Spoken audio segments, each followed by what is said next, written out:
Ma propre sœur m'a marabouté au travers une robe mystique. La famille, je m'explique. C'est pas seulement les dehors qui est risqué, même les dedans. J'ai failli passer outre ma vie. J'ai failli quitter mon mariage, abandonner mes 2 enfants. Et même, j'ai failli tout perdre parce que j'avais déjà perdu mon boulot. Il s'agit d'une famille. La personne m'explique son histoire, elle me dit ceci. Je suis née dans une famille nombreuse, mais on n'était que 2 filles, moi et ma grande sœur. Donc chez nous, je suis la cadette. De chez nous, les autres, ce sont des hommes. Depuis qu'on est toute petite, ma sœur voulait vivre une vie de luxe. Cependant, moi aussi, j'aimais bien vivre cette vie de luxe. Mais déjà, aux humanités, je faisais comment? Je vendais mes beignets, je vendais des gaufres et tout. J'économisais, je faisais un effort pour économiser afin que je puisse aller à l'université. Parce que papa et maman n'avaient pas assez de moyens pour nous payer l'université. Moi, mon rêve était d'aller à l'université. Mais pendant ce temps, ma grande sœur, elle voulait vivre une vie qui ne l'appartenait pas. C'est même pas qu'elle voulait se prostituer et tout. Non, non. Elle était carrée, mais elle voulait vivre genre bien et tout. Elle voulait pas faire les travaux des basses classes là, genre vendre les beignets. Bon, moi, je voyais loin.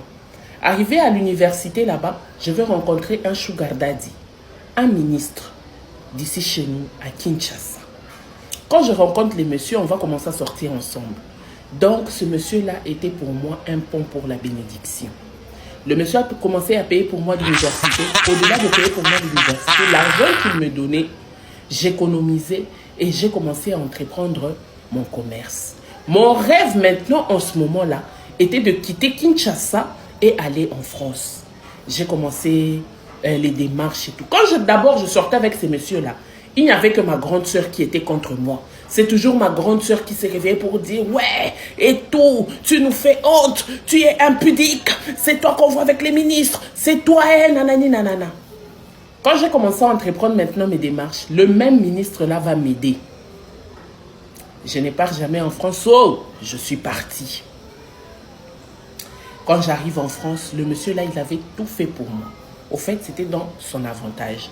Il avait l'habitude de fréquenter la France tout le temps. Donc, de temps en temps, il venait aussi me voir. Quand je suis arrivée en France là-bas, avec mes économies, l'argent que j'avais, j'ai cherché un endroit. Je suis allée vivre d'abord chez des amis, comme ça a toujours été, les temps pour moi, des Wakalengunda, et tout. Ça tenu. Ah, là-bas en France, je vais commencer à travailler. Famille. Où ma soeur, elle était restée, Moubov, goitre, la jalousie qui n'avait pas de nom. Et donc, un jour, je vais rencontrer un monsieur, c'était un Camerounais. Quand je le rencontre, pendant ces temps-là, quand j'ai rencontré ces messieurs, je n'étais plus trop souvent avec le ministre. On ne parlait pas trop. La relation n'était plus comme avant. Le ministre, apparemment, il était passé à autre chose. Et voyons aussi la distance, ce n'est pas tout le temps qu'il va être en France et tout. Donc, que va-t-il se passer? Je rencontre le monsieur les Camerounais. Les Camerounais, en même temps, mettez vos commentaires, vos drapeaux dans les commentaires. Je vous aime beaucoup. Ah, les Camerounais, c'est les 2e Congolais. Nous sommes les mêmes personnes, en tout cas.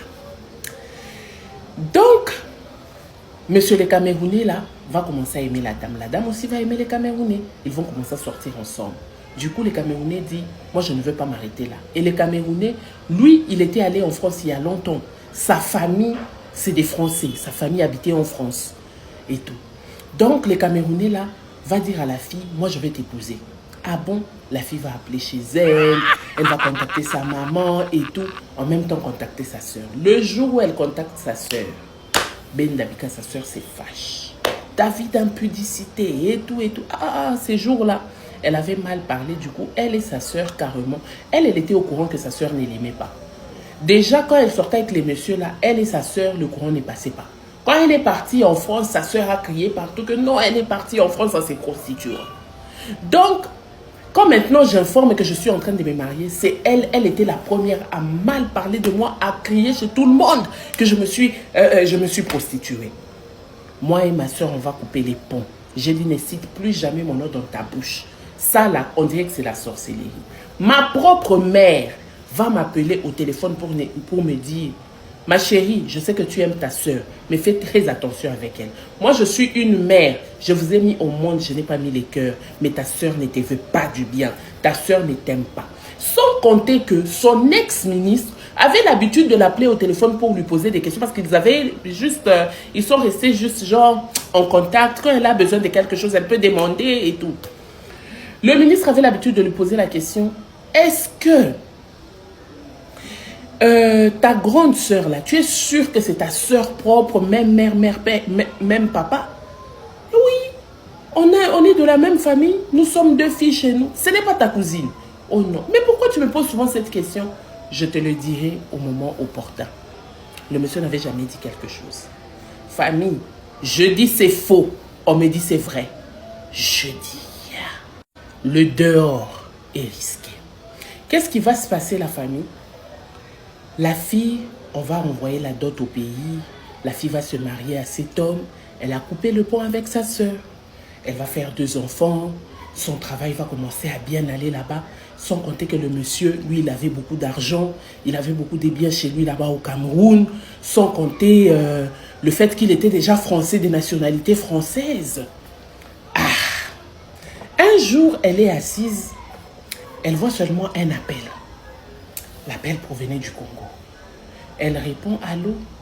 C'était la voix de sa grande sœur. « Allô ?»« Ah, Berthe. » Admettons qu'elle s'appelle Berthe. « Allô, Berthe. »« Oui. »« Ah, c'est moi ta grande sœur. Oui, Yaya. Bon.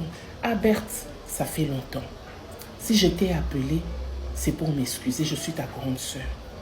Au-delà de ça, c'est les sangs. Sache que moi, si j'étais un tout petit peu sévère envers toi, c'était pour te protéger. Mais ma soeur, nous sommes déjà une famille. Pardonne-moi, oh, pardon. Ah, la petite soeur aussi va être contente. Disons que moi et ma soeur, finalement, nous avons relié les ponts. Et que Dieu soit loué. Elle était très contente parce qu'elle aimait beaucoup sa soeur. Ils vont commencer à parler. C'est là que sa soeur lui dit, il y a ton ami qui est en train de venir en France, ton ami. En tout cas, je vais faire un effort de t'envoyer même un petit colis. Comment vont les enfants? Oh, les enfants vont bien. Grande soeur, tu vois, je suis maman de 2 enfants. J'espère que tu es au courant. Oui, maman me parle de temps en temps. Ah, en tout cas, mon mari, il est gentil. Je vais t'envoyer les photos. Elle envoie ses photos avec son mari. La vie en mieux, le couple. Ok, on va commencer à s'appeler. Un peu, quand sa grande soeur appelle, elle dit, chaque fois que ma grande soeur m'appelait, parfois je suis au travail, je lui dis, ah, grande soeur, ah, je t'appelle une fois que je suis à la maison, le travail, si ça ne va pas. Parfois, je suis à la maison, je la rappelle. Si j'oublie, j'oublie aussi. Un peu, ma grande soeur va m'appeler. Oh, grande soeur, je te rappelle, peut-être je suis au parc avec les enfants, le wifi et tout ça là. Donc, tout ce qu'elle était en train de faire, était en train de faire mal à sa soeur. Jusqu'à la soeur lui dit un jour, j'ai un colis pour toi, comme ton ami, je te disais que ton ami est en train de venir en France. Ton ami va t'amener le colis. Tu veux que je t'achète quoi? Oh non. Je voudrais bien que tu m'envoies des robes en pagne déjà confectionnées, qu'on puisse broder ça bien. Si tu n'as pas assez d'argent, moi-même je peux t'envoyer l'argent, comme ça tu vas faire ça pour moi. Sa grande soeur était toujours célibataire, hein? Pas de mari, pas d'enfants. Donc, la grande soeur va acheter des pagnes, des robes et tout, va donner à son ami pour qu'on puisse lui amener vers la France. Famille, c'est seulement là que l'histoire commence. Quand l'ami va arriver en France, la fille, elle était occupée. Elle dit, maman, j'étais occupée. Il faut voir comment ma soeur me mettait la pression pour que j'aille récupérer les colis. Tu as déjà récupéré les colis. Il faut que tu prennes ces colis-là. Il faut. J'ai fait 3 semaines, j'avais toujours pas de temps. Ma soeur s'est énervée. Mon mari me dit, ce n'est pas bien. C'est un cadeau. C'est pour que vous puissiez vous réconcilier. Toi-même, tu sais que ta soeur, elle est compliquée. Donc, va chercher carrément le cadeau et puis... Ah, elle dit, cadeau et un dinguenini, on dirait un problème. Hein? On dirait ça un problème. Comment elle va m'exiger? Je lui dis quand j'aurai le temps. Un week-end, elle va contacter son ami. Ah, comprends, j'avais pas du temps et tout. Est-ce que... maintenant, là, tu peux passer pour... je peux passer pour récupérer les colis, il n'y a pas de problème. Elle est allée prendre les colis. Le jour où elle prend les colis, elle sent quelque chose, des énergies négatives autour d'elle. Elle dit qu'elle n'avait pas compris ce qui s'était passé. Famille, partagez au maximum. La deuxième partie est rocambolesque, digne d'un film de Monsonfele. Pour suivre la deuxième partie, allez sur ma chaîne YouTube. J'ai déjà épinglé dans ma bio. Bisous. Partie 2 de l'histoire. C'est ainsi que la famille, que va-t-il se passer?